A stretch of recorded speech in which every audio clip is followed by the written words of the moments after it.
नामी दामी रेस्टुरेंट होटेलेर मतो आपनिও घरेই বানিয়ে নিতে পারেন খুব সহজে কম সময়ে ফিশ ফিঙ্গার, যেটা সবাই পছন্দ করে। আপনি নিজের হাতে বানিয়ে সবাইকে খুশি করতে পারেন, সবাই খেয়ে আপনার প্রশংসা করবে, এরকম ফিশ ফিঙ্গার।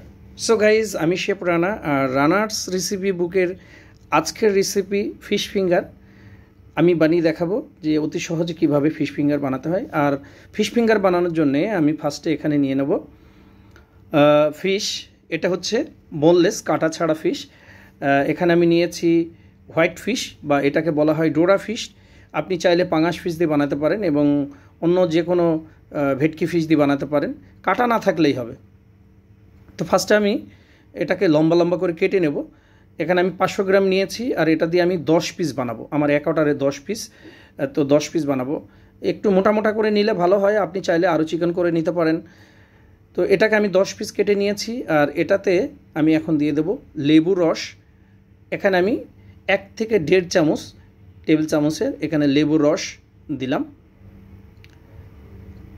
লেবুর রস দিয়ে এর সাথে আমি দিয়ে দেবো এখন টেবিল চামচের 1 চামচ মাস্টার্ড সস, ছোটো চামচের 1 চামচ লাল মরিচের গুঁড়া। আপনি যদি স্পাইসি বাচ্চাদের খাওয়াতে চান সেই ক্ষেত্রে লাল মরিচের গুঁড়া এখানে ব্যবহার না করলেও পারেন। আর এই ফিশে আমি কোনো লবণ ব্যবহার করব না, এটা এমনিতেই লবণাক্ত, আর লবণ দিলে এটা খাওয়া যাবে না। অন্য কোনো ফিশ দিয়ে বানালে সেটাতে লবণ টেস্ট অনুযায়ী দিতে হবে। তো মশলা দিয়ে আমি এটাকে ভালো করে মশলাটা এই মাছের সাথে মাখাই নিচ্ছি। মাখাই নেওয়ার পরে এখানে আমি দিয়ে দিচ্ছি 1 চামচ ময়দা আর 1 চামচ কর্নফ্লাওয়ার দিয়ে এটাতেও আমি একসঙ্গে মাখাই নেব। কারণ হচ্ছে আমি যখন ব্রেড ক্যাম্প দিয়ে এটাকে কোট করব, যেন ভালোভাবে মানে ফিশের উপরে এইটা যখন আমি ফিঙ্গার বানাবো তখন যেন এটা লেগে যায়। এটা ভালো করে আমি মাখাই নিলাম। এখন আমি এখানে নিয়ে নিচ্ছি ব্রেড ক্রাম্ব, আর এক পিস করে আমি ব্রেড ক্রাম্বের মধ্যে দিয়ে এটা রোল সিস্টেমে হাতের সাহায্যে এটাকে আমি এভাবে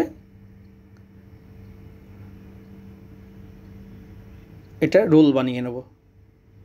দেখতেই পাচ্ছেন যে কত সুন্দরভাবে খুব সহজে এটা বানানো যায়। তো এখানে আমি 10 পিসই বানাই নিয়েছি, ব্রেড ক্রাম্ব দিয়ে কোট করে নিয়েছি। এটাকে আমি এখন ফ্রাই করব। ফ্রাই করার জন্যে আমি এখানে নিয়ে নিচ্ছি তেল। একটা কড়াইয়ের মধ্যে তেল বসিয়ে দিয়েছি, আর এটা একটু মিডিয়াম আঁচে ছাড়বো।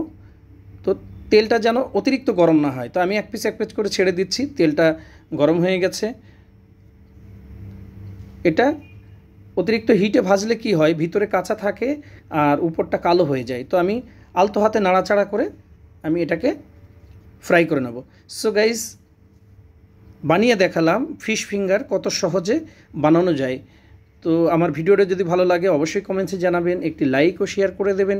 আর নতুন নতুন এভাবে খাবারের ভিডিও পেতে আমার পেজটাতে ফলো দিয়ে রাখবেন। আর ইউটিউব চ্যানেল থেকে দেখলে আমার ইউটিউব চ্যানেল নাম হচ্ছে রানা শেফের রান্নাঘর।